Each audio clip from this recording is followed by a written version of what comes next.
What is up, wrestling fans? Welcome to another Fannounce Table edition of the Smark Out Moment Smack Talk podcast. I'm your host, as always, Tony Mango, and as always, I'm joined by Callum Wiggins. Hello there. And Robert DeFelice. Hello. And as per usual, our tradition of our January kind of podcasts leading into the Royal Rumble means that we are doing some Royal Rumble watch-alongs here. We're actually going to potentially do 3 of them this year. I think the most that we've ever done is 2 maybe per year. Maybe we did 3 in the past. I don't remember for sure. But, you know, we've gotten to a point now because everybody's getting up there in age that we can go back and say, hey, not just do the one from 10 years ago, but 20 years ago and 30 years ago. And before you know it, we're going to go, and 40 years ago. It's going to drive me nuts. But we are going to start off at the very least with the 1994 Royal Rumble match. January 22nd, 1994. It was Providence Civic Center in Providence, Rhode Island. This is just the Royal Rumble match watch along for anybody who might be kind of curious why we're not watching the entire event. Partially because we want to try to do 3 of these potentially this month. And one of them, the 2004 one, is most likely going to be a dark cast. If you don't know what that means, then head on over to patreon.com/smarkoutmoment or click on the little join button on the page on youtube.com. And if you are at least on the Darkcast tier or something above that, you know, the Pick Your Poison tier or something, then you get access to the Darkcast tier. You could check out not only that when it comes out, but also all the other editions of the podcast that we've done before. All that helps out quite a bit, helps us keep the lights on here and all. Lots of different other ways for you to help us out like that too. Redbubble and TeePublic for the merchandise options, the little thanks button that's over there on that YouTube channel and all that. Also some completely free options. So if you're enjoying this, make sure that you are subscribed. Make sure you click on that little like button. That helps out quite a bit there. Also leave your comments below. You know, I mean, watch time and interactions and stuff, that helps out just the same as the like button. Do all of them because all of them is going to be great. But, you know, make sure to tell us your thoughts along the way here while we're doing this. And if you don't know what the Fannounce Table is and how this works and stuff after many, many years of doing these, but maybe it's somebody's brand new to this, what we are doing is we are watching the 2020, or no, not the 2024.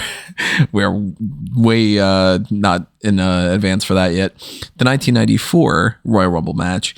And we can't provide that to you on the screen.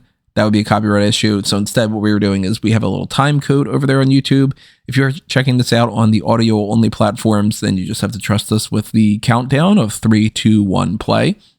When I say play, we're going to be hitting play on, well, at least for Rob and I, we're going to be hitting play on Peacock, and Callum is over there in the UK, so he's got the WWE network proper, although there should be relatively no difference between them. It's 1:36:06 is when we are starting this, and it's the bell ringing right when Vince McMahon is about to start saying, I believe it's like something along the lines of, we're getting ready for the Royal Rumble match or something. Yeah, and we are ready for the WWF Royal Rumble match. So it's after they've already done the preamble of like people, you know, I'm going to win the Royal Rumble and all this. And DiBiase is talking to Vince McMahon and all. And I'll give you that countdown. 3, 2, 1, play. When I say play, you hit play on that too.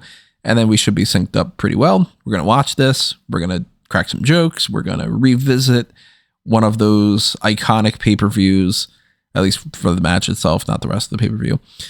But always keep in mind, too, if you want us to do entire pay-per-views and stuff, the Pick Your Poison tier is the best method of making sure that we do that. So we haven't recorded the 2004 or the 2014 ones yet, but if by all means you want us to do the entire thing, Pick Your Poison tier. Go ahead. Sponsor it and we'll do it. But that's as self-explanatory as I could say when it comes to, you know, 3, 2, 1, play. You hit the play button, whatever. Make sure you have this paused beforehand if you're not ready. That's kind of the easy thing that you can do. But Rob and I will be watching on Peacock. I think that if the WWE network is probably synced up the right way, what's the time on that compared to that, Callum? I have it set to 1:35:56.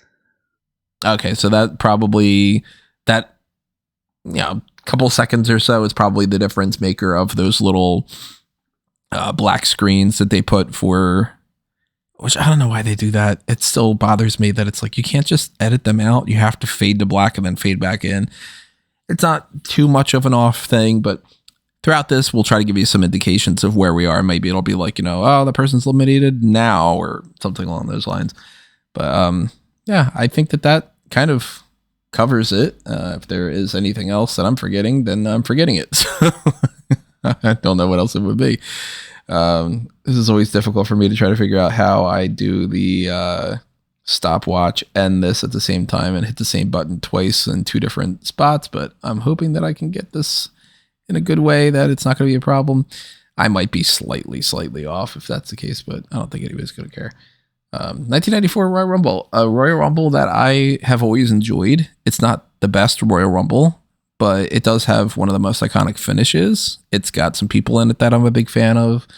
Before we get into this, just generally speaking, what are you guys' thoughts on the 94 Royal Rumble? And when's the last time you revisited it? I don't think I've revisited this match in a very long time. I generally like this era. I think this era is a lot of fun. And this Royal Rumble, while not so much anymore, was for a long time one of the more noteworthy ones because of, not only the iconic ending, but this is, by all accounts, the moment that they put Diesel in the he's going to be champion picture. I would say with probably pretty significant confidence that I've never watched this Rumble before. So really, I don't go back and watch like stuff from the early 90s that much. It's a bad time for professional wrestling, so I don't really see the need to go back and look at it. I would have figured that you probably would have at least at some point seen it just for the sake of, posterity. Like, I know that I've watched all the Royal Rumbles before, but I haven't watched all of the full pay-per-views of the Royal Rumbles. And I know that I've seen, I think I actually, no, now that I'm thinking about it, I was just going to say, I think at this point I've seen all the WrestleManias all the way through. No, that hasn't been the case. So yeah, we all have our blind spots on this, and especially when it's like, WWE's been around for decades and decades. You can't watch everything. But that'll be interesting. We get your live first time reaction to this. So that'd be cool. You get to see some amazing people like Tenryu. All right, everybody. Well, you won't see it on your screen, obviously, but get yourself all set up. Make sure that you do have your time code up at the WWE Network time, or if you're on Peacock, 13606. You should be looking at a screen right now of the crowd reaction, and on the top right corner, I only see Roy Rum on the sign for that because they haven't panned over yet to say Royal Rumble. But I'm good to go. You guys all set? Yep. And everybody else, if you aren't, pause. If you are, then let's get started. 3, 2, 1, play.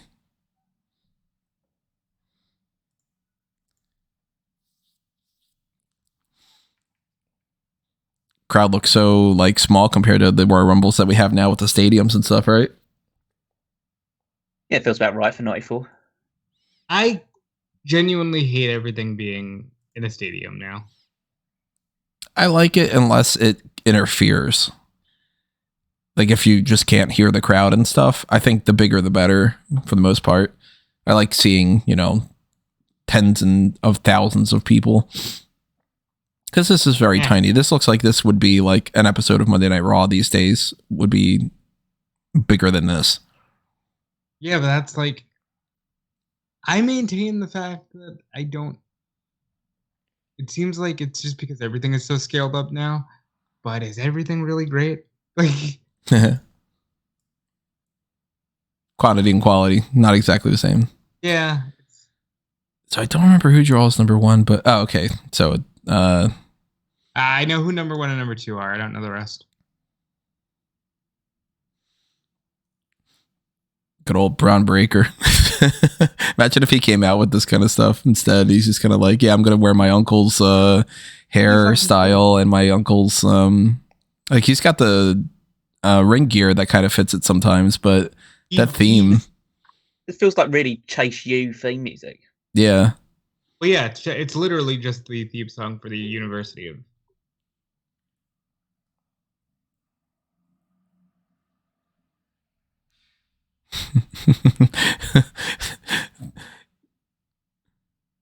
That's good to get the casual racism out of the way early. Yeah, you got your good old All-American football guy against your Samoan savage. Guys, not racist. Wrestling. It's a little racist. I mean, why is Scott Steiner wearing that? And everyone's a little bit racist sometimes. No, Hulk Hogan was here. By the way, everybody, I apologize again. I'm still coughing, so you're going to hear that throughout this because I'm probably not going to be able to mute myself too often. But I'm waiting until you evolve into wheezing. Eventually, I'm going to get glary and wheezing. You're going to see me with the top hat. That's my thing. Yeah, that's true. It's the UK version of that. Ooh. You got Hebner on the side there. Yeah. That old WWF logo was so good. The one in the corner? Yeah, that like the old school WWF where it's got the W, the W, and the F on the side. I like the version better that has like the blue kind of gradient going downward, but I'm glad they're not blurring it anymore on the feed. Oh, thank God. I mean, this exchange is less iconic than Scott Steiner's most famous exchange with a Samoan. Oh, I wonder what the percentage of what the head shrinker can win on this match is. There's 29 other guys in this match. That usually gives you a 3.687% chance of winning. 28 of those guys are going to throw themselves over the ropes. This is, of course, way before they would start doing the entrance themes for anything. They just had the little clock in the corner, and then everybody just had that kind of dull silence that would happen, which I'm so glad. Is that only starts in, I guess it's old now, but like that only starts in 96. Mm-hmm. Like, actually, but no, it's not 96, isn't it? Isn't that only Michaels? No, everybody gets their theme song in 96. They do? Even like Vader in them? Yep. Because 97, they botch it.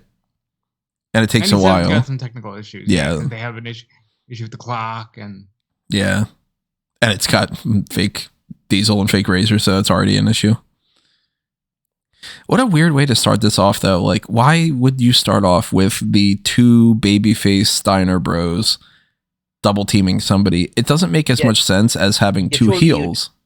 Surely you'd bring out the other Wild Samoan first. Right. And then you bring it out Rick Steiner to even the odds. But this is the same company that didn't really understand how War Games works for years and years and years. Yeah. And there's something to be said about like just switching up the formula a little bit, but at the same time, if you look at the history of the Royal Rumbles, the ones that tend to work the best are the ones that follow a pretty simple formula. And when they do something different like this, it just kind of comes off awkward. Like, Jesus. Oh, God. That's awesome, though. I love that spot. That's a Cactus Jack spot. That's Kwang, otherwise known as Kwang. Was he supposed to like be hung up like that? Because the fact that they just like pushed him out afterwards. I think he was. I think he wanted to do it. The Samoans are fucking crazy. Oh. Like the Samoans will do ridiculous. Rikishi used to do a inside out flip for a fucking clothesline. It's true. Not necessary. Like terrible. Why is he doing that? Because he's Kwang. He's crazy. I forgot that Kwang did the mist. All right, who is Kwang? Savio Vega. It's Savio Vega. Yeah, it's so much better when he becomes Savio. Yeah, I was gonna say because that's clearly not a Japanese guy that's doing all of these stuff. Japanese people don't have that kind of tan. This is very much their slap a mask on him, and Rikishi could be the Sultan kind of thing. Well, Yoko is not Japanese. True, but they never really fully say that he is Japanese most of the time, right? He's Mr. Fuji's sumo champion. Right. But he was waving around a Japanese flag, so it's not fucking... Yeah.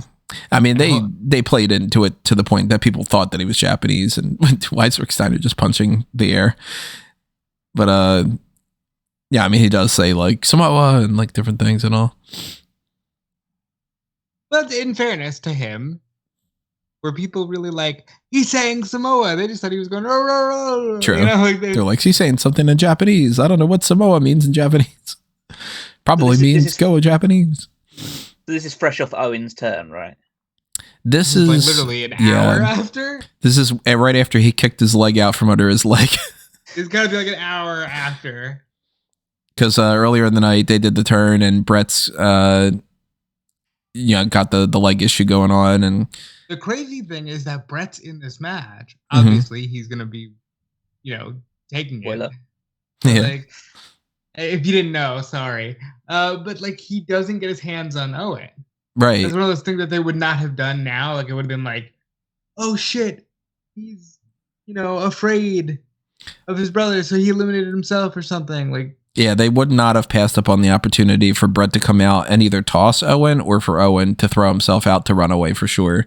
That would have been like the big turnover spot. And instead they're like just very casually like, oh, there goes Rick Steiner and whatever. We're going to start off with them. Like, pretty underwhelming as well. It's only a few years into doing Royal Rumbles, but you would have thought they would have had a formula down by now. And they're clearly doing something different with this, and they're gonna set the tone for some of these other things later on in this Royal Rumble too. Particularly one person breaking a record, but like when you start looking at these Royal Rumbles, and then you look at something like 2007, and you're like, oh, in 2007 they had it down. Scissor me, Uncle Ass. Uncle Ass. Now, I wasn't like able to watch pay-per-views as a kid, so I didn't see this live or anything. And I'm young enough at this point that I'm not like fully tapped into it. Like I kind of got more into it in like 95 into 96.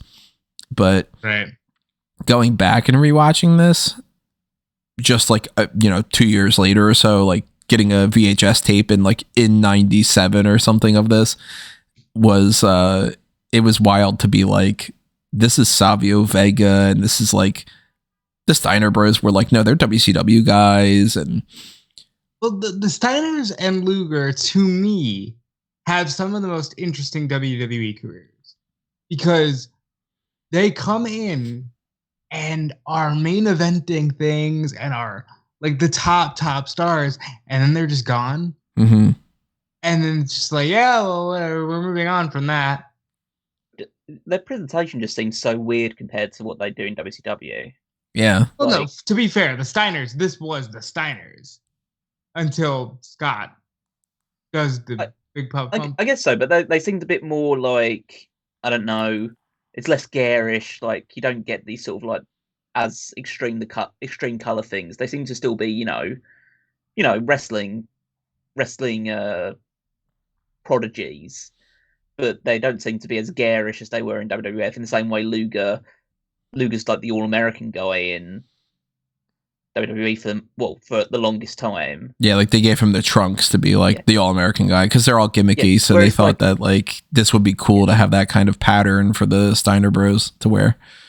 Yeah. Whereas in WCW, they're like more, I guess, real is the word I'd use for it. They're just like people with slightly like elevated personalities rather than the cartoon characters they are here. Yeah. But even look at like Diesel's outfit. It's just a black singlet. I was going to say, Diesel has not figured out Diesel yet. No. Yeah, I don't know if I could really look at the outfit because I'm just too busy looking at the hair. Well, like, the hair, it is weird though, because by the time he figures it out, like around SummerSlam, the mullet is kind of gone. Steiner kicks Bart on the way out, but like look at like as simple as this is like Owen's out. Owen just did the biggest thing on the pay-per-view, and he's just casually tossed out by another heel because they were just so like, hey, this is cool for Diesel. Mm-hmm. Look, Kwang's a heel, right? But it's like nowadays, the place is going fucking nuts. You gotta like, even like 10, 20 years ago. When you get to, Bob Backlund. This is some awkward foreshadowing here. Yeah, this is quite a bit of foreshadowing, isn't it? Yeah. they would get the formula down enough to understand that, like, if you wanted a big spot like this for Diesel to eliminate people, they would have fed him all baby faces. That would have been like fed him nobodies too. That would have been like the Evan Bourne types in those Royal Rumbles. But, like, to be fair, and like, look at this. Like, he has to hold him down and all. Immediately, Bob Backlund almost eradicates the whole point of the Diesel push. Mm-hmm.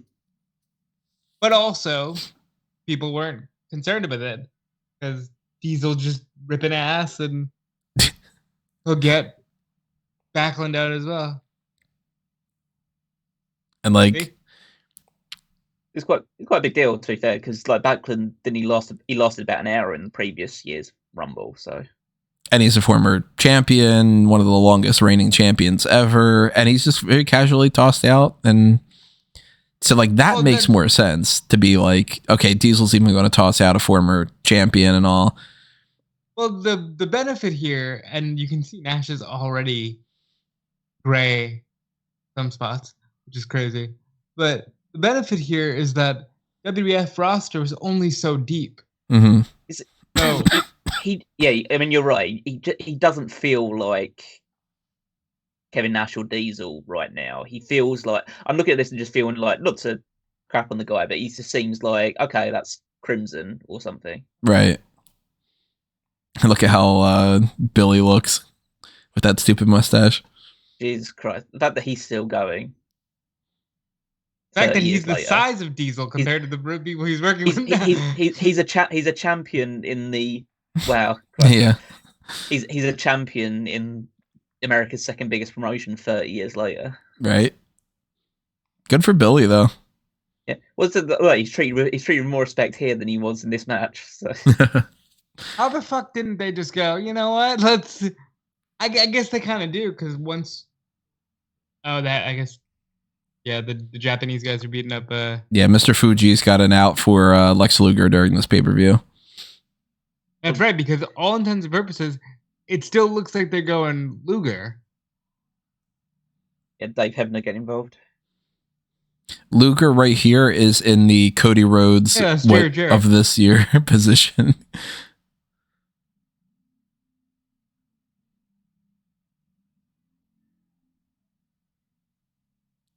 And yes, by that I mean I don't think Cody's winning that belt at Mania, everybody. Time will tell. Look at like they got to have the Casio thing on there, and do you notice the Ico Pro sign up on the rafters? Is that like Diesel doing with his eyebrows? I could see that. See, like Virgil makes sense, and the Smoking Guns, and you know some of the others to be like tossed out as a quick sacrifice and all. But I still run away. I still just don't get why Owen was at the beginning there. Apparently, this is supposed to be Kamala, which is just funny because like you wouldn't think Kamala would still be in WWE in 1994. If I remember correctly, yeah, this is where he's just like he just socks him and tosses him over. Yeah, he's just like, you want to fucking shoot. This doesn't feel like to me like the Brock Lesnar. Just like standing in the ring, taking all comers thing.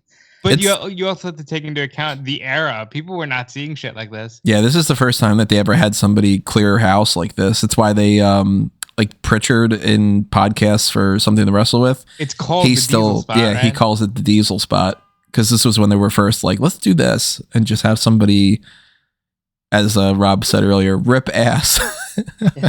I mean, it's a good idea, but it's just a case of like he's not owning the ring the way that this spot needs to. Yeah, they tweaked it and made it much better over the years. Also, look at the clock at that, like the Cassia. Like the 3, 2, like that. There's that line on the side. And here you go. It'd be quite funny if it was like sponsored by Casio, the countdown. If the countdown ever broke at any point. Yeah, that'd have been good sponsorship there.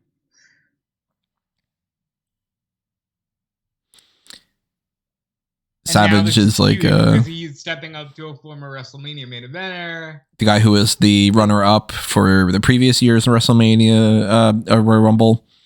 The only one to the eyes of most people in this era who's, you know, like of that level of like a Hogan, Yeah, or a Warrior. Like his spot right now, there's a lot more people in WWE that are like former champions and stuff, but I guess like his equivalent spot would be like Randy Orton. Yeah. Randy and Randy. And he's the right guy to shut this shit down because he's, you know, he's got that lineage. I think he's the last guy to pin Diesel as well in the 1993 Survivor Series.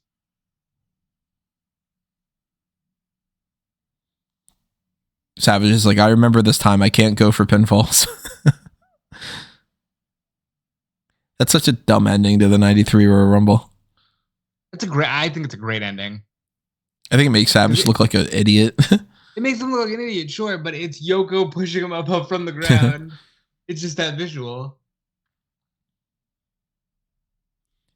And like, you don't see Brock in this kind of position. No, but like Brock's Brock. Oh, isn't this number a great number? Any great? Yeah. That outfit isn't. Yeah. Well, none of these outfits have been particularly. No. Like, this is definitely one of the worst. Like, is missing some flair. Even when we get to it, even Shawn's. Yeah. Is missing some flair. Even Flair's missing. Yeah. Yeah, this is not one of Jeff Jarrett's best outfits. Well, another guy. He hasn't even really gotten down to the whole, like, he doesn't have the roadie yet. It's wild how they introduced him as a country singer and then they take like 2 years to pay that off. Another guy who's still Fargo strutting into 2024. It's funny, like, since I was more of a WWF fan than WCW, Ric Flair doesn't have the same effect to me as, you know, anybody who follows like the NWA and everything from, you know, prior to that. So for like the longest time in my fandom, that strut was the Jeff Jarrett strut in my mind, not a Ric Flair thing. And it was like the figure four. If somebody was like, who does the figure four? I'd be like, well, Jeff Jarrett does. And there goes Jeff Jarrett. Jeez. Like he'd be in a much more prominent spot nowadays because at this point he's like one of their and they're really top heels. Flying through people just in general, like. Mm-hmm. Okay, this is a huge spot because Crush and Savage are feuding. Also, we have to remember every one of these heels, with the exception of Owen and later Michaels, was out earlier in the night to try to kill the Undertaker. Like Diesel was part of that. That never really gets brought up because by the time Taker comes back, Diesel's doing his own thing. Rush was part of that. Tenryu and Kabuki were part of that. Jarrett was part of that. Now, this is the Crush that I think of when somebody mentions Crush, rather than like Kona Crush or Demolition Crush or. This is like the weird hybrid between the two, right? And then later on, he becomes Jailbird Crush. Yeah, and to me, like if somebody just says like, I mean, if I could draw, which I can't draw at all, but if they were like, draw me Crush, I would draw this Crush. And he's got size to him. He's not, you know, great or anything, but like you could picture him being like a as a baby face. He was great because this is still the era of replacing Hogan, right? But like if they would have done Undertaker versus Crush at WrestleMania at some point, that would have made sense. He's a big dude.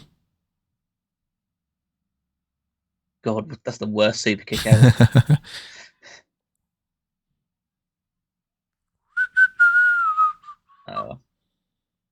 Bringing up the little people. Send in the clowns. Savage just jumped out on the inset. Right.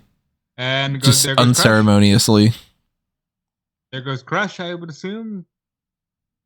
I think Crush lasts a little longer. I know he's Final 3 in 95.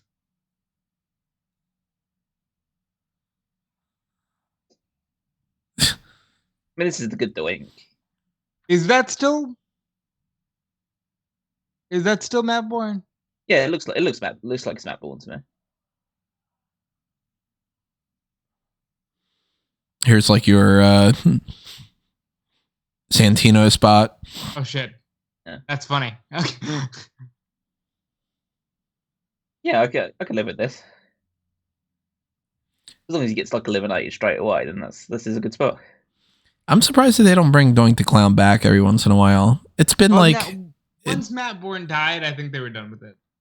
Well, they brought him back. They brought him back like 5 times afterwards. They're like 6 different Doink the Clowns. Yeah, they did it for the thing in Stanford, didn't they? No, they brought back a clown, but they were very clear to not do Doink. It wasn't a Doink outfit? It was not a Doink outfit. Doink was at WrestleMania 17. That wasn't. I said once Bourne died, they haven't brought it back. Luna, Luna's the precursor to Vince McMahon with that walk. Bam Bam should have beaten Hogan at some point. I like this, that they're just like, hey, do you want to come in here and beat up on Doink? It says an unknown person portrayed Doink at the 2020 Money in the Bank pay-per-view. You know, the one in the the Stanford thing. Yeah, and Matt Bourne died in 2013. I do not count that. Hold on. Steve Lombardi, the Brooklyn Brawler, also wrestled as Doink in 2016. So that's just offensive. And like, look at the dynamic here. Like, why would you book 3 of the biggest heels in the ring together and Doink? You know? Because again, the roster wasn't what it is now.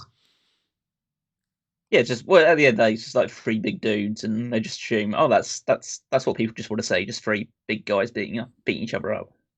Yeah, like, there's clearly 2 big baby faces in this. 3 if you count like Savage. But like, you know, like if you take the exact same people that are in this match and you say rebook it, I can't imagine that I would have booked a scenario where Owen gets eliminated so fast by a heel and then Savage gets unceremoniously dumped out and all. But this is their whole, like, we want to have a whole lot of beef in the ring kind of thing. I mean, for God's sake, this look who's coming. Diesel, stay out of his way. Yeah. Diesel, please stay out of his don't do it. Skip forward a year and see what happens with these 2, right? Doing it. No. A whoop, there it is, Shawn. Yeah. God. Now, is it whoop, there it is, or whoop? Whoop, there it is. Or whoop. God, what podcast was that? That was years ago at this point. That was us doing this dark cast. It was watching Halloween Havoc 96? No.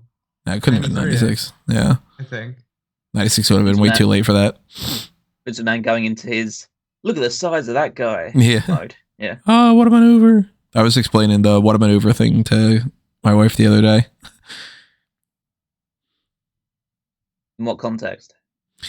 I forget like what I was watching, but I was watching something where they made fun of it, and then I was explaining how like Vince never knew what any of the moves were called, so it was always just what a maneuver. So I watched a compilation video where it's just like, you know, somebody hits like a clothesline and he's just like, oh, what a maneuver. Oh, maneuver. Like, what a maneuver that was. Do you think Vince ever used that commentary in the bedroom? I think he did. For himself, though. He's just like, oh, what a maneuver I just did. Sparky Plugg. Here's the biggest guy in the match, weighing in at approximately 800 pounds. Yeah. He is still Thurman Sparky Plugg at this point. He absolutely did not touch anyone's hand. He like had it. No, like, not even close. But this is Shawn Michaels isn't here yet. I was just gonna say this is the start of the Shawn Michaels and Bob Holly thing. Because just you wait. Like the spectacle here, as opposed to what we would know the Royal Rumble as now, because this is only the second year, first of all, that they're like, and the winner goes to Mania, right? And it's also just crazy. Like you're seeing everybody fight everybody. Like that in and of itself was enough at the time. Yeah, I guess that's one of their things was like, well, we're never going to see the heels go up against each other, so let's just play into the big guys all fight. I mean, because like just in general, like you weren't ever going to see Brett versus Diesel on an episode of Superstars. Yeah. You know? I'm surprised those ropes are stuck there haven't like snapped the weight of that, yeah. Big Bam Bam's actually like hurt himself, like just the rope going against his body there.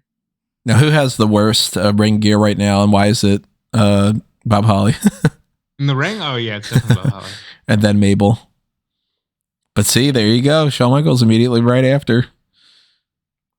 They've got a weird connection between those two in these Royal Rumbles. This Shawn Michaels, it doesn't, not until WrestleMania 10 is he wearing his traditional gear. Like he's still kind of just wearing whatever the fuck that is. Mm-hmm.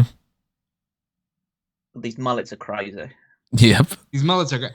Oh, you mentioned Diesel's eyebrows. Did you see? Can we get close about Shawn again? That's borderlining Santino.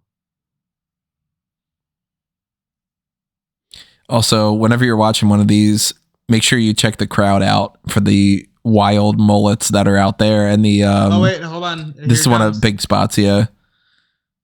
They don't even show it, but Shawn kicks him out. Yep. That's like it's not quite as bad of a camera angle of AJ Styles making his debut and cutting the Roman Reigns, but hey, we don't have Kevin Dunn anymore. So you know what the worst Royal Rumble camera thing ever was not AJ Styles. Because at least like you see AJ Styles. You don't see the Titantron say I am phenomenal, but they get his entrance. They don't get Edge's first spear back, which is just like, what do you mean? How are you a multi-million-dollar company? You would think with all the different cameramen and all the different people working on there that they'd be like, okay, well, obviously the focal point's the new guy. How many former world champions have we seen so far? We've seen 3, right? It's been, I guess, 4 if you count Steiner. It's Steiner, Michaels, Diesel, and Savage. Well, and Jarrett for WCW. Jarrett too, 5. Yeah, those are 5 former world champions. Backlund, yeah. That again, stacked roster, but like Virgil's got the fuck me, the fuck money kind of thing. That's a different kind of championship. I mean, Bam Bam's technically a world champion. He's former ECW champion, isn't he? No, he won the TV title. Oh yeah, the TV title. He looks really weird without like the prominent beard. That and I would put some wrist tape on him or something. He looks a little naked on the arms. But like, wouldn't Mo have made more sense to be an Owen Hart spot? I mean, Mo would make sense not being in this match, I'd say. But. Right. But if he's going to be there, how small easy sacrifice. Mo is, then you get him in this match. I mean, they feel more like, Dink and Doink, really, Mo and Mabel. Shawn just casually skinning the cat, not getting any really good camera angle on it. No, that's next.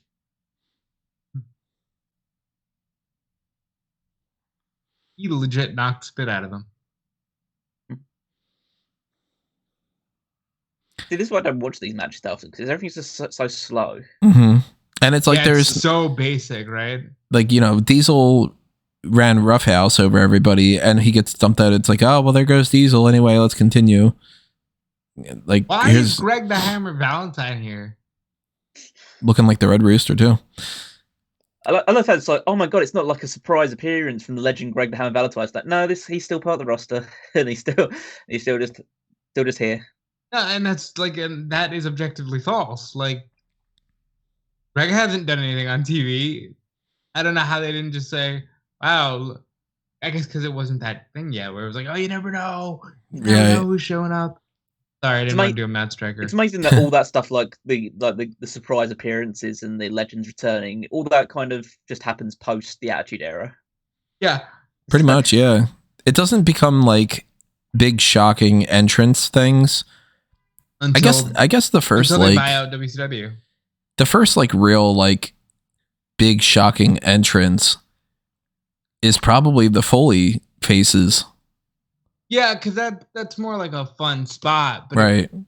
And like in '97, they had like Terry Funk and stuff, Mm-hmm. but they had like announced him. Right. And like Shawn Michaels is, coming back in '96, but they make that the big focal point of the story. So they tell you that ahead of time, kind of like the And Cody Vader's thing. coming in, Right. but they told you.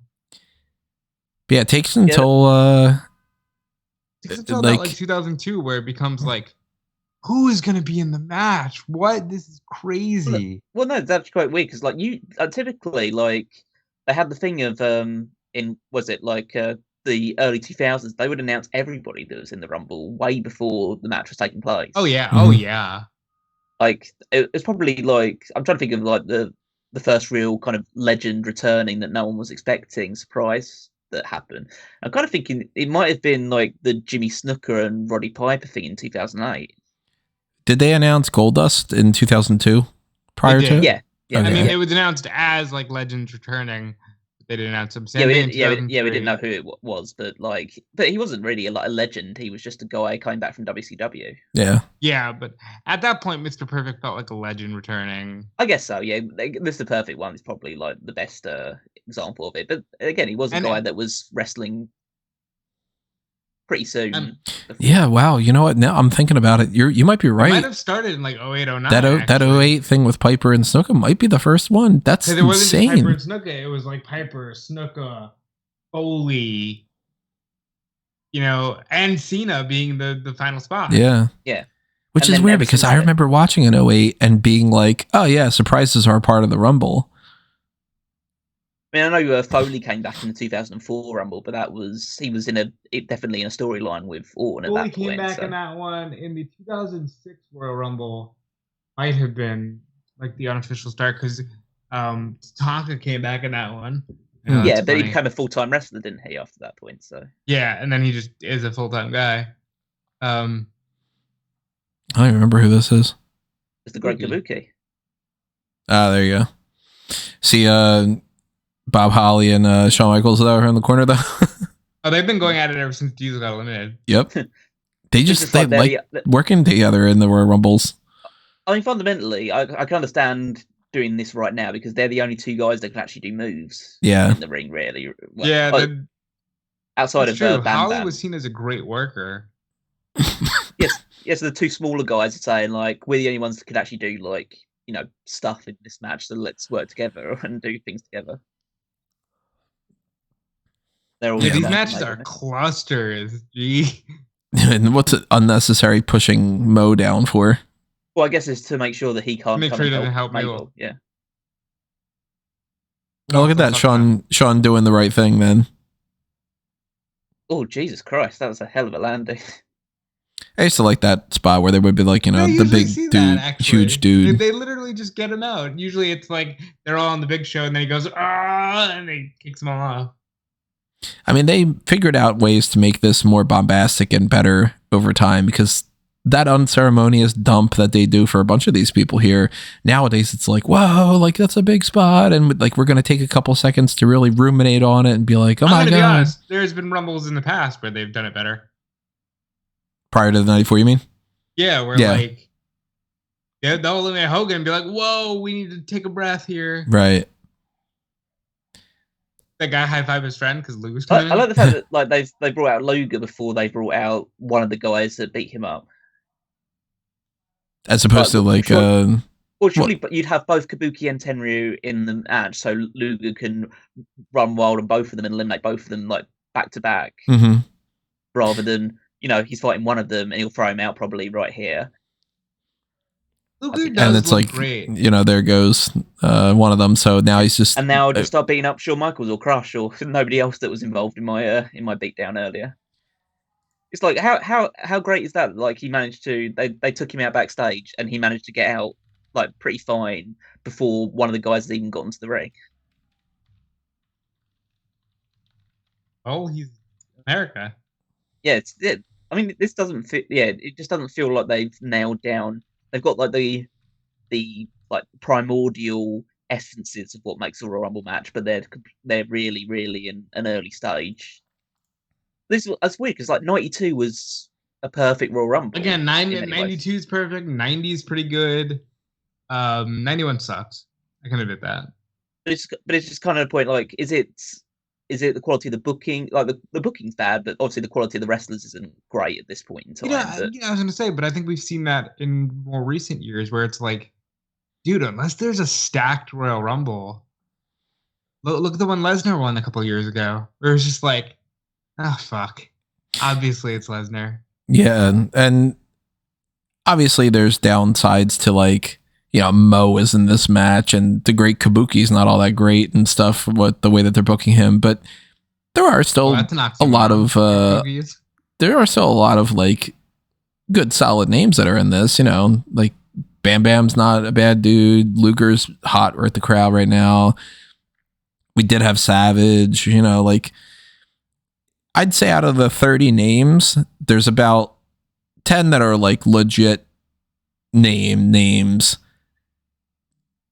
Probably about like 8 or so that are in that like meh type of range, and then about 12 that are like underwhelming. Maybe a third. But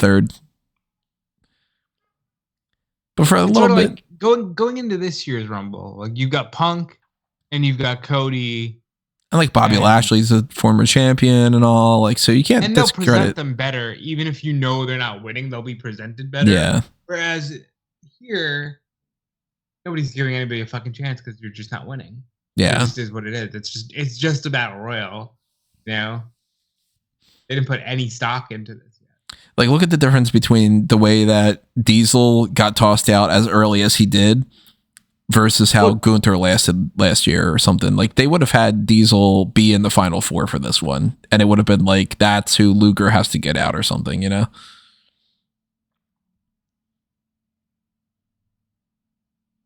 forget who's coming out here. This is the one where they're like, it's supposed to be Brett, but is this GCW's Invisible Man? He could be. Legend has it he's still in the Rumble.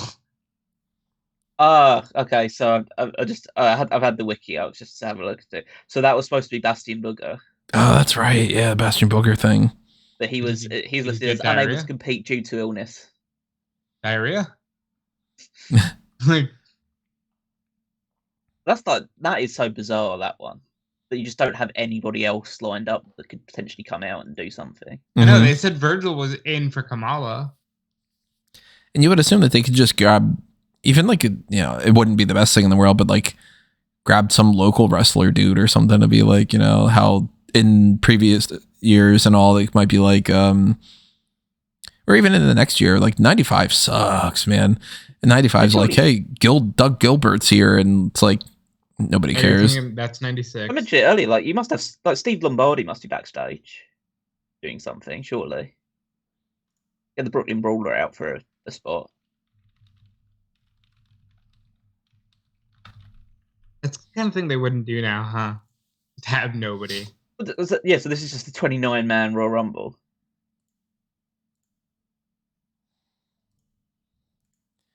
So it's like false advertising. I'm going to look up the roster here. Yeah. It's weird. It's a 29-man Rumble with 2 winners.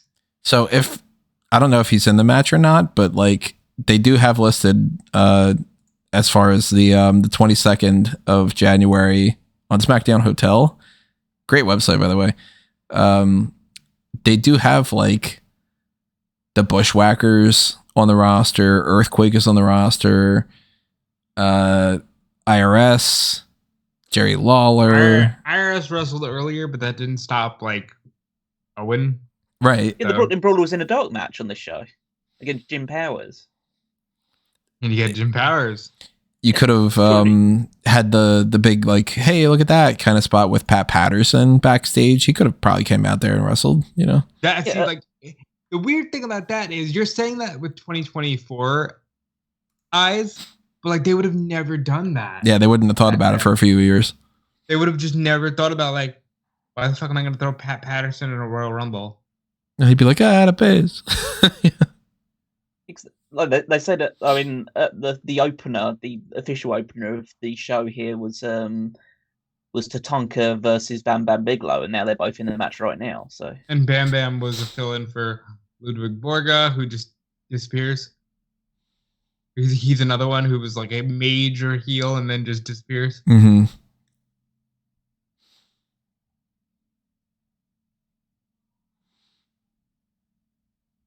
The ring is really filling up with humanity.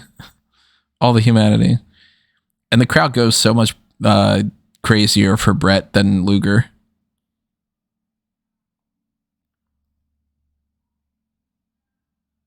Did Brett ever say that there's a particular reason why he has 4 hearts on his gear? That's not supposed to like represent 4 particular people or whatever, like his 4 kids or something like that, you know, like. Did he always have 4 hearts, or is it just for this? I don't think he always had. No, he didn't always, but yeah, I thought maybe there was like a reason why that had happened or something. And it's odd that they have that like kind of graffiti effect on his like the top part of the singlet. Henry's trying to kick his leg from out under his leg. Yeah. Again, like there's no way we would have seen this and not seen Owen try to get involved. Hell, the next year, Brett beats the shit out of Owen before he can get in the ring. Like,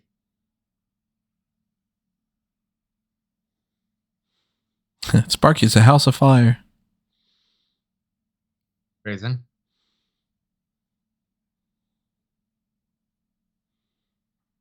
Who's the longest at this point? Crush? Yeah, I'd say Crush, I think, yeah. Crush and then Bam Bam and then Michaels. Michaels, yeah, at some point, yeah. Yeah, Michaels. No, Mabel. I think before Michaels. No, Mabel's already eliminated. He was eliminated. Oh wait, no, yeah, Mabel's gone. Actually, Sparky Plugg has been here longer than Michaels. So. That's true, yeah. He was there the one place earlier than Michaels, so. So what number are we at? Yeah, they didn't even put the numbers up. Because I know the final 4 are now here. Now that Keisha's here. There are 2 more people to come now. That's number 28 in the room. Wasn't this the fastest thing you've ever seen?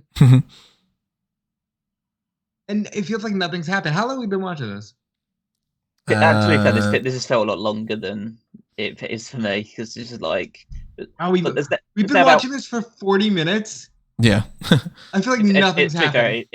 Nothing has happened, but it does feel like it's been 40 minutes. But there's about, what is it? It seems like there's about a dozen people in the ring now.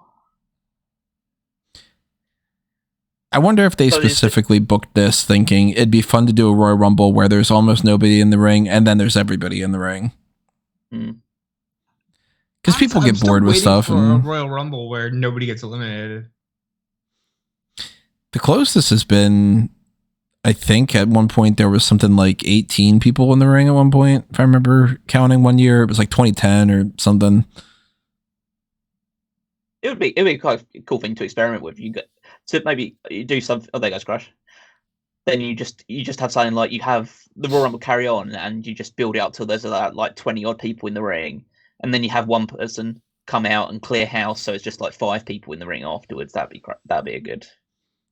I'd like to see them do that with the women's division, because the women's Royal Rumble matches, the eliminations are just not as fun, so you don't have to like sacrifice as much. Plus, give them something that could be like, hey, this is something that only the women's division have done. I hate this ring gear for Jannetty. This is like he's teaming with Leaf Cassidy. Tenru, you just fucked up the spot. There you go. Yeah. Ugh. More really bad super kicks. Mm-hmm. That's really cool that Jannetty almost got Michaels. There was a time where he was like his kryptonite. It's laughable now. Like literally the term "you're the Jannetty" is like, right. Yeah. I mean, that's clearly not what Jannetty is known for now.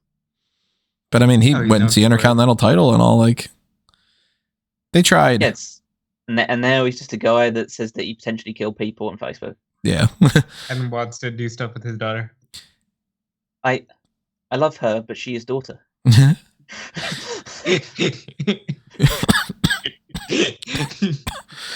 Yeah, like they tried with Jannetty. It's just that he's Jannetty.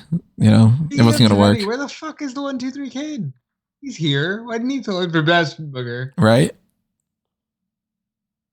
That was a pretty lame buzzer. And that's your number 30, I think, right? Adam Bomb. Jinx.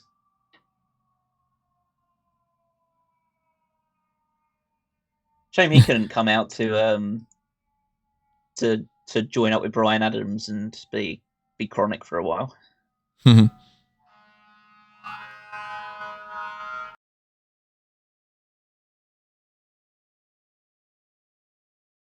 It'd be quite funny if, like, because he's Adam Bohm, if he just stood in the middle of the ring, jumped up and down, there was like an explosion, and everyone just jumped out the ring.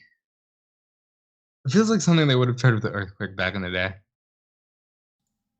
Yeah, Earthquake does his little setup thing, and somebody just like people are just, the ring is shaking, so somebody fucking takes a tumble over the ropes, or like somebody's standing on the top rope and he shakes, so then they fall. A little bit of fun spot. You see, look at the work we're doing here. All right, so now it's just a case of just there goes Sparky. Oh, Brett helping out Michaels there. Yeah. He had an idea. Mm-hmm. Just a bit. Look at this intense moment in the middle of the ring with Adam Bomb and Tatanka. And that's Vince explaining about the Bastion Booker thing. Got a little sick and so didn't come out. What the fuck is that? Like, you're telling me you had no one? Unless they thought that was like, that could be fun. Yeah. Just saying that he got sick backstage, and that's what I'm saying. Like, show him, like, if this is done now, you would have seen him on the toilet doing diarrhea. Like, it would have been a whole thing. But maybe they thought that it'd be fun to have nobody come out more so than anything. Yeah, but surely, like, the crowd doesn't know anything about that. Nah, but I get a feeling that, like, they've done so many of these over the years, and at this point, even by 94, they've done a bunch of them. So they're like, a lot of people try to do something just to pop themselves, to be like, oh, we're going to do something a little different here because it'll be interesting if we do that. And like, but this is Vince. Like, surely Vince would love to see like Bastion Booger sitting on the toilet with his singlet down his ankles or whatever. It's just. Also, what the fuck is Mo still doing in this match? Right, yeah. Mo should have been one of those quick eliminations in 2 seconds, and he outlasts Mabel. He's been here for ages. It's like, I'm starting to question like whether these people that have just come out now should have been eliminated a lot earlier, or were meant to get eliminated a lot earlier, and said, "No, I'm just gonna hang around for a bit and just wait, wait until the end, and then I'll get eliminated." Mo's like, I never get any kind of recognition or whatever. I'm going to hang around here as long as I possibly can. If I get to spare time, I think I might end up doing a little extra dark cast thing of like, what would I book the 94 Rumble? Because now that I'm looking at this, I'm like, man, I would have booked this so much. Like, even if you would have gone with the same ending, I would have had a different Final Four. And I would have definitely booked everything differently. Yeah, I thought you said this is like a good Royal Rumble. This is definitely like...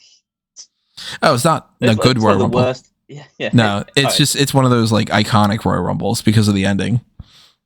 Well, can we just get to it already? Like, I'm really struggling with this. This is terrible.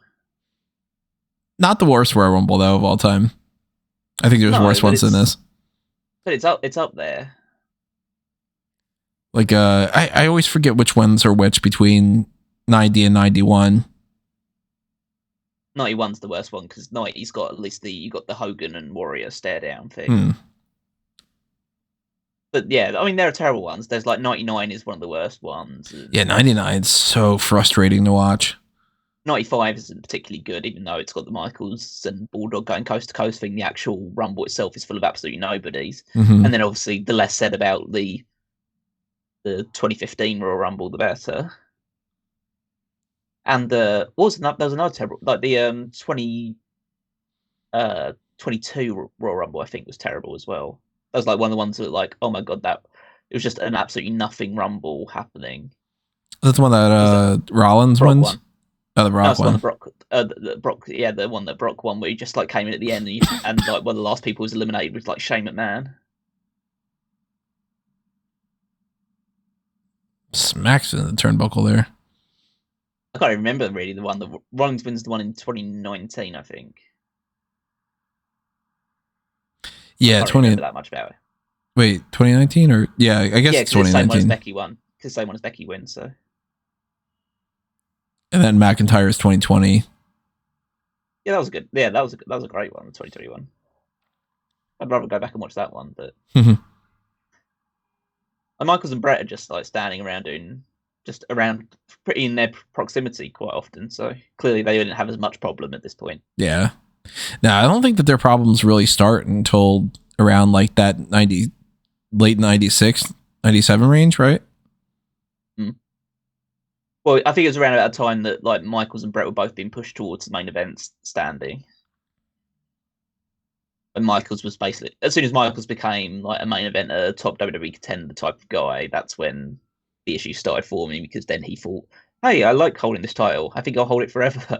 And if I have to lose it, I'm not actually going to lose it in the ring. There goes Tatanka.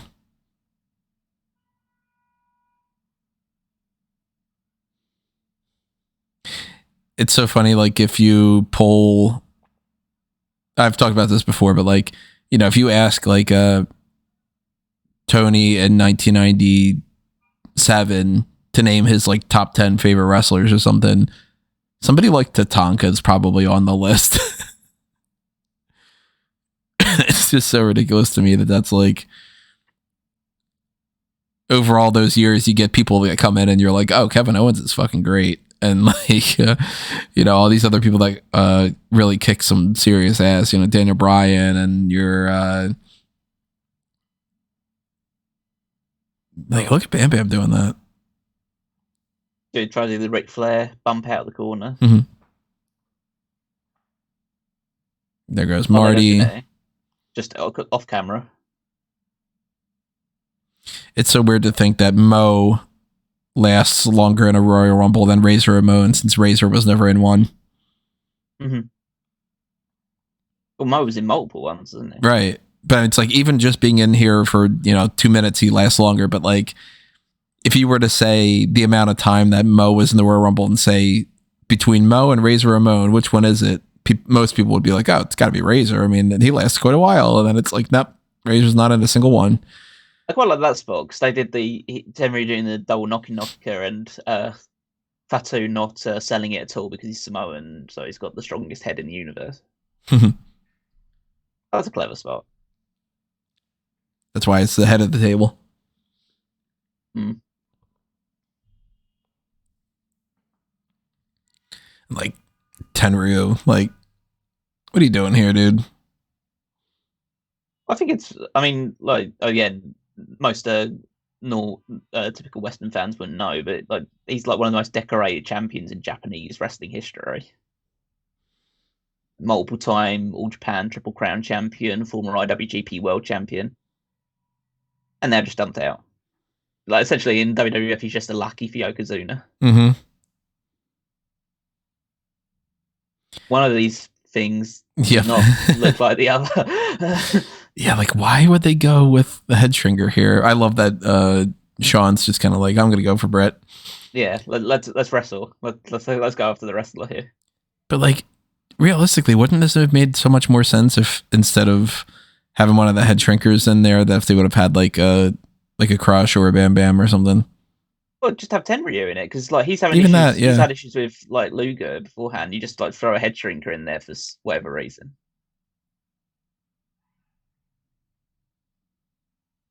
See, again, that's cool, because like every time you do a head related spot to Fatu or to Samu, they don't sell it. And at least they're consistent with that. His size looks so different too. Like, he looks relatively small here. Yeah. And then you see him in just like a couple of years, and he looks like he's twice the size. It looked like he fell. That headbutt looked like he fell off the ropes. I have been here. I'm literally under a tornado watch right now, but I've been here. The Bam Bam elimination was cool. A lot of like nothing here.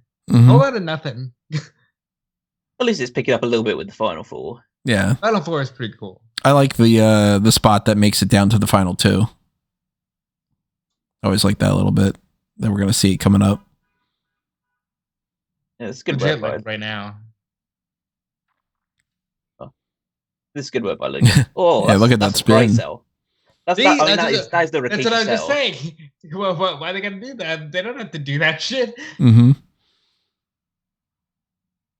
The Samoans are great. Here we go. Here we go. Yeah, I love it. Great spot. I love this spot. Oh. That's fucking great. That like, isn't that cool? Why are there more spots like that throughout the entire match? Right. Like all builds up to that one thing, which is cool, but you know. And then you got the punch. And then they're literally, it's like 2 seconds till we see the finish. And they do it so well too. Like this looks realistic as all hell, and like they do it perfectly. Like look at that. Yeah.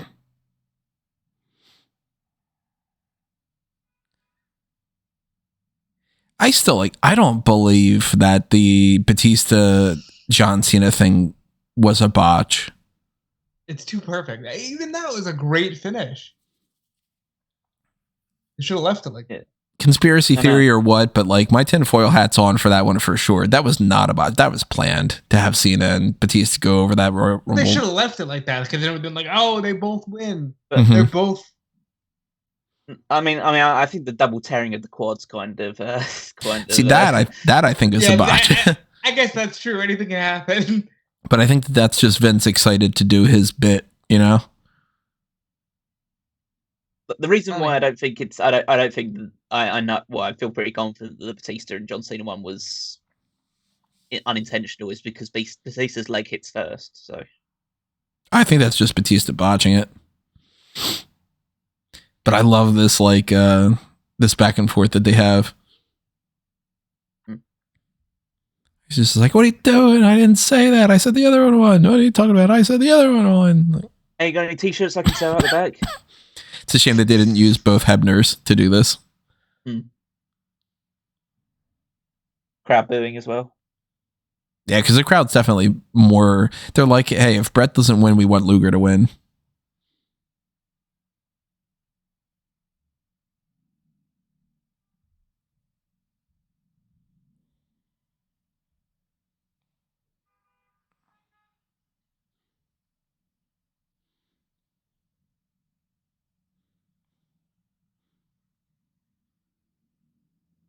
And then like Brett getting into the ring like that. Yeah.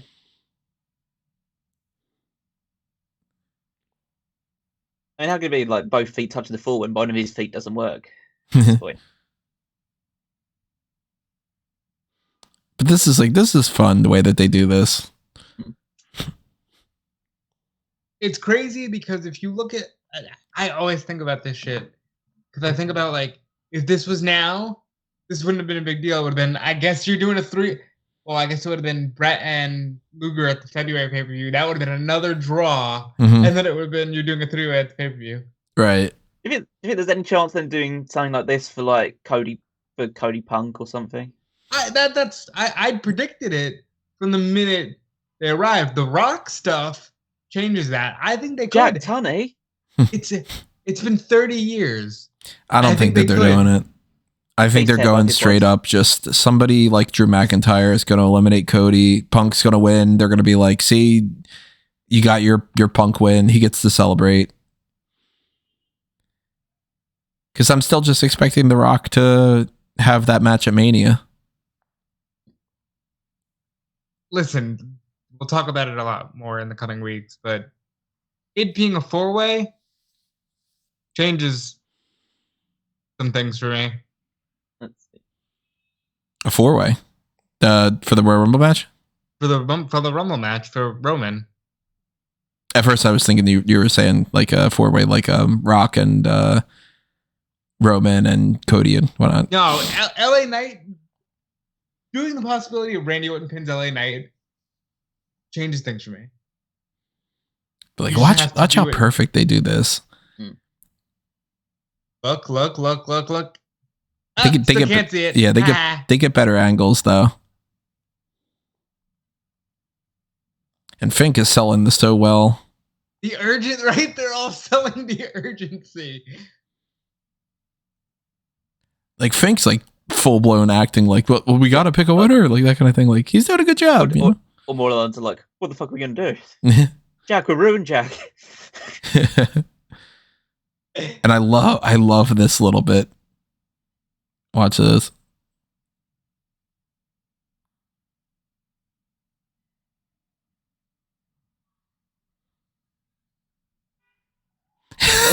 I love that.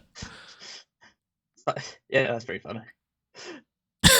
He's just milking it for like one extra little thing.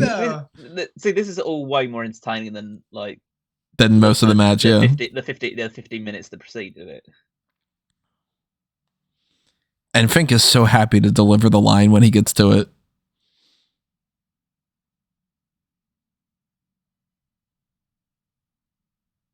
Brett chance.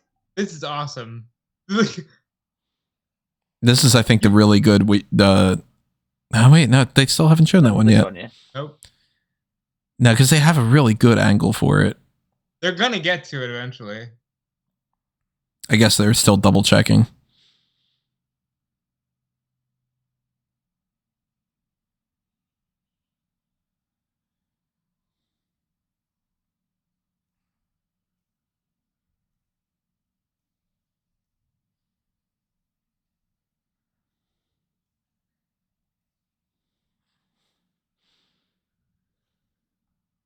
Oh, listen to those boos.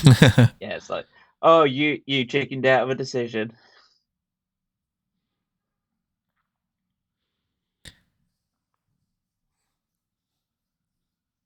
It's so cheeky how it's done too. They're just like, we're gonna do a coin toss. Oh, in fact, like you'd see loads of people in the crowd now just walking out.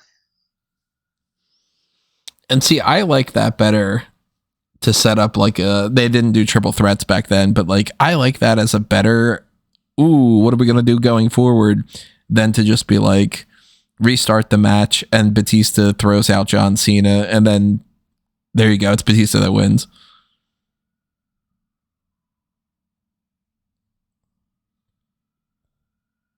I'm sure if I would have been watching at the time, I would have wanted them to have both Cena and Batista go into Raw that night being like, who gets to challenge which champion? And then they kind of like settle it, you know? Yeah, that's considering, especially that's how it happened. That's what I would have done.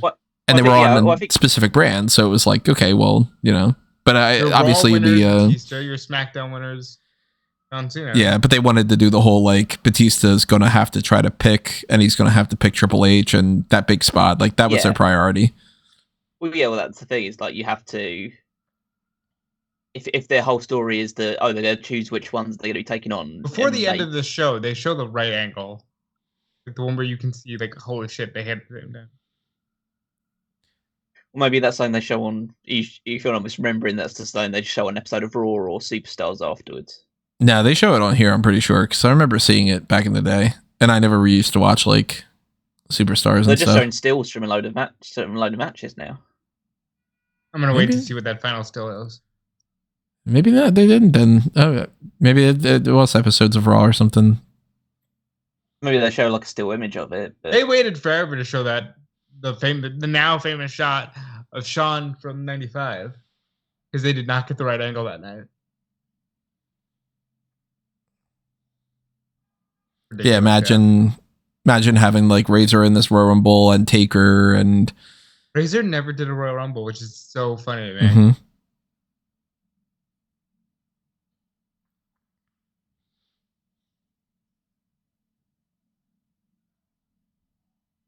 Yes, I mean, it doesn't look like they show it. So. Huh. It's just a lot of still images. So.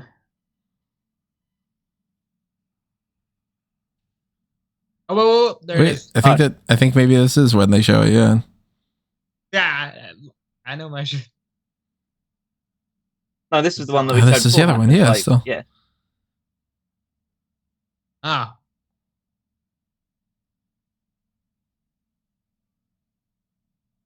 Great finish. Would be a great ending for Cody and Punk. I don't think it's gonna happen this year. But the you think The Rock's gonna got predictions in like 3 weeks, but do you think The Rock's gonna actually be in Tampa? Nah. I think he's popping up in Perth to cut a promo with the Grayson Waller effect. And then gonna pop up on SmackDown and Raw here and there. How do they I guess they'll get around it. How do they explain what?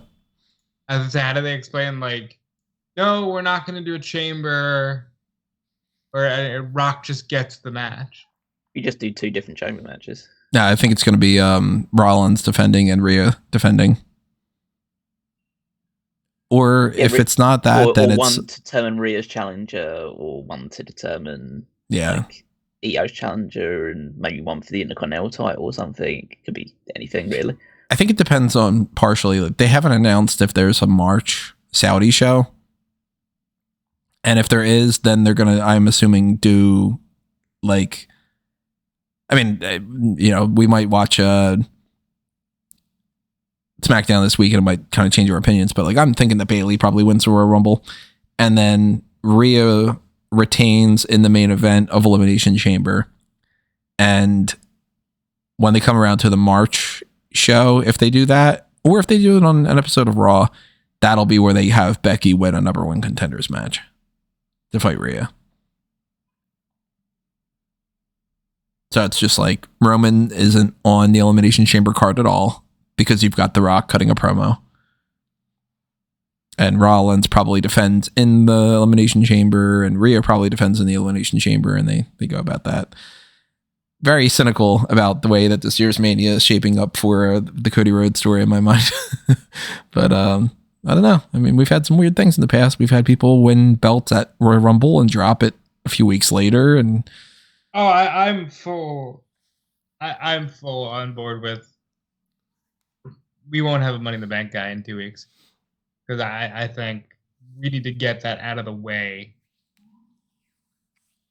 There's just a lot of mess for going into this Rumble. Like, coming out of it seems simple, but going into it, there's a lot of mess.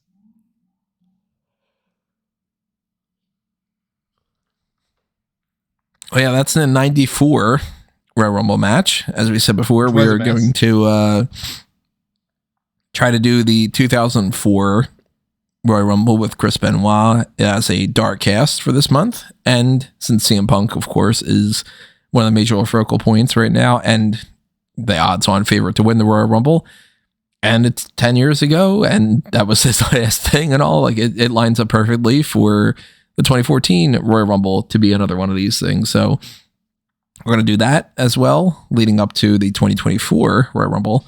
94, 04, 14, and 24, all those by the time we come back around to the end of the month. If you want to make sure that we do not only, for sure to do the dark cast for the 04 Royal Rumble, but to maybe even do the full pay-per-view for that, pick your poison tier is always an option. And of course, stay tuned for all the other things that are coming your way. We've got another episode of the Hot Tags later on this week, and I don't know what else we're going to end up doing, but it's Royal Rumble season, so we're kind of around that. Maybe if we get the time, maybe we'll do some kind of a mock draft for a Rumble thing or something. Or maybe, like I said, maybe I will try to do some fantasy booking, rebooking the 94 Royal Rumble or something, depending on how much time there is.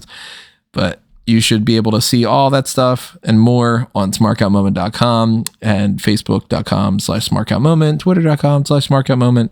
I'm never going to call it X. And of course, go over to fanboysanonymous.com for everything that's happening there. If you enjoy the Fannounce Tables, you might be interested in the fan tracks over there where we watch movies and TV shows and stuff. So check that out. Make sure that you are going over to amangotree.com and you can see the different links that are on that social media hub over there. Follow me at Tony Mango all over the place. And follow Robbie Callum. Yeah, you can follow me on Twitter and Instagram and all the fun stuff. Just look for Dude Felice. And I'm there. Check out my work on Fightful. Check out all the cool stuff on Fanboys Anonymous. I don't remember if we watched Merry Little Batman with the recording or not. Nah, that was just on the side. All right, we didn't, so never mind that. We watched a bunch of other shit. You should go check it out. It's fun. And check out Callum, too. Yep, you can follow me on Twitter at Weekmaster14. Check out the Power Rankings every Saturday over on smarkoutmoment.com, where I'm ranking WWE wrestlers based on their previous week's performances. And you can also check out the Fantasy League there as well as on WWEFantasyLeague.com to see how all of our teams are doing, who's picking up points as we head towards the Royal Rumble and begin the road to WrestleMania, where the winner will eventually be crowned. Lots of very, very important things happening over the next few weeks. This is one of the biggest times of the year in not only just WWE, but Smark Out Moment, even for that matter. So make sure that you are subscribed. Make sure that you have your little email alerts set up. Just ring that little bell. Of course, we don't have a pay-per-view coming up until the 2024 Royal Rumble, but you never know if we might go live for something like this. If you want us to go live, for instance, to do a live watch-along of the 2014 Royal Rumble, when we do that, we might be able to do that as one that you guys can follow along with.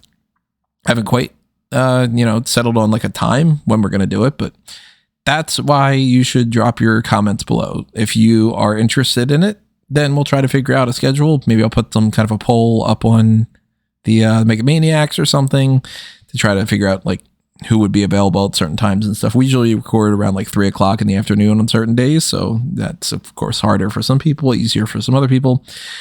Whatever it is, it'll be up there at some point. So stay tuned. Make sure you're subscribed.